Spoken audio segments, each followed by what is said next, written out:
Hey everyone, welcome back to another video. This is Era and I'm a second year medical student at UMDC, Karachi. In this video, we'll be talking about how to retain information longer and effectively. Now, this is the problem we all deal with because we cannot remember effectively and for a longer period of time. So now these are the things that I have learned over time, and I was reading some articles a few days ago on the internet, and I found some interesting numbers. So when I saw these numbers is when I decided to make this video, and I'll also be sharing a few techniques that I personally have learned over time, and those also which I have heard of people who are successful in effectively managing time. So let's get into it.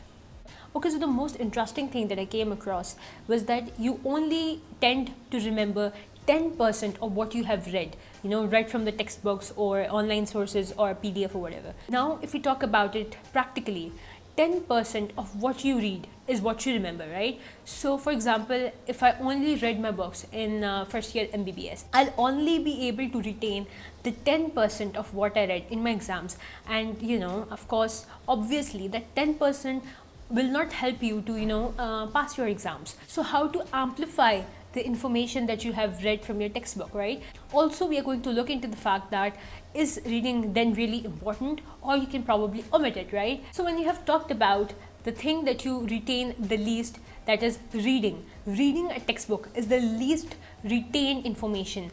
So what is the maximum information that is retained in your brain? The answer is really interesting, and that is 95% of the information you retain is the information that you teach others, right? That is the reason why we found our teachers very fluent, when they are teaching, and we wonder how they can retain so much and so effectively, so fluently.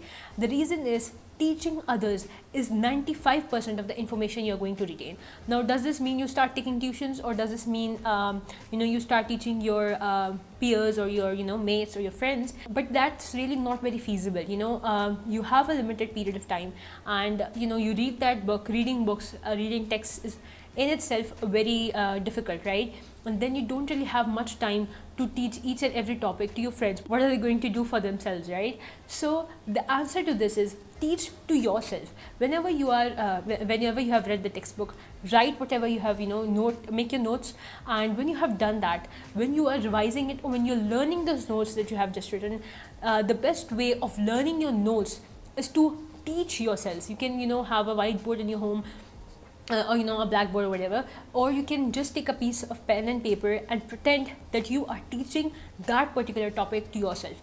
Teaching yourself, or pretending to teach yourself is the best way of retaining information. That is the information that is going to be retained in your brain the most, and that is the technique which is going to help you ace your exams. You can take out your phone, probably teach it on the camera, or just don't do this hustle. Just what you need to do is take a pen and paper, and whatever you have learned in the past half an hour, just try to teach it back to yourself. So this is going to help you retain a lot more and a lot better.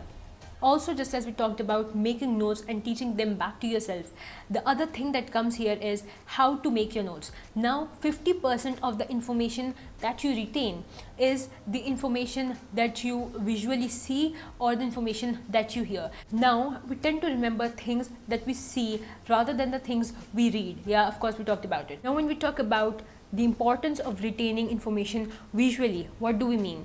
We mean is instead of making long paragraphs when you take notes, it is better to make flowcharts or diagrams. This helps you to retain information better as compared to writing them down, writing all the notes and points and bullet points. Of course, where it is necessary, you are supposed to be doing so. But because visual information is the information you're going to retain about 50%, it is important. The same thing goes with the information that you might have heard. Now, how can you do that, right? You can do that by, kind of making audio notes. That's a feature of recording audio clips, in most of the phones, smartphones, also on your tabs and laptops. What you can do is instead of writing long paragraphs that you might not be reading later, but that is some kind of information that is important to retain, what you can do is instead record your voice note explaining it, and probably you can hear it at the time of your exams. So this will help you, kind of retain it better because you have heard it. Also, you can do that is you can probably ask a friend to explain it to you, like during group studies or group discussions, and you probably tend to remember that information your friend told you or the voice note you heard that you made of yourself better. So instead of writing those long paragraphs in your notebooks that you probably won't be reading ever again, it is better to make audio clips and save it in your phone, or use that audio clips and paste it in your digital notes if you do make a digital notes. It is much better and it is a very effective way of retaining information. Now, after doing all that mathematical analysis of the information and the types of information that we tend to retain the most and the least, we come back to the question where we started the video at, and that question was that 10% of reading, is it meaningless, or should we omit it, or should we prioritize it? Now, the answer to that is that 10% of reading is the most important step if you want to retain the information, because you can only teach others. That is the 95% of the component of the information that you're going to retain. We can only teach others if we have read the textbook and made our notes in the first place. Also, of course, you can make the notes when you have read the book. You can draw diagrams, you can draw flow charts, you can summarize things only if you have read the book. Though it sounds the least important component, as it only tends to contribute about 10% of the information we are going to retain, this is the basic pillar that you're going to create if you want to retain other types of information. Reading should be prioritized. It should be maximized. It should not be overdone. In the process of retaining information, reading a book or reading your textbook is the most important and most intricate step that you should be doing, because on the basis of how you read, when you read, how long you read, and how fast you read, this is going to create basis for the information of how you're going to teach, how you're going to make notes, how you're going to retain. If it is not done right, you cannot teach properly, you cannot make effective notes, and you cannot retain information longer. This does sound as the least important component of retaining information, but it is not. So kind of try to control your reading patterns, do it effectively, and do it the right way. Do it on the right time as well. That is very important. Don't delay it. Do it as the first step, and do it fast. You don't want to kind of read one chapter the entire week. This is going to demotivate you and put you behind schedule. So reading is a very critical step, as I have already told you. It's an art in itself. So do it right, do it properly, do it on time, so that you can go on further steps to retain information.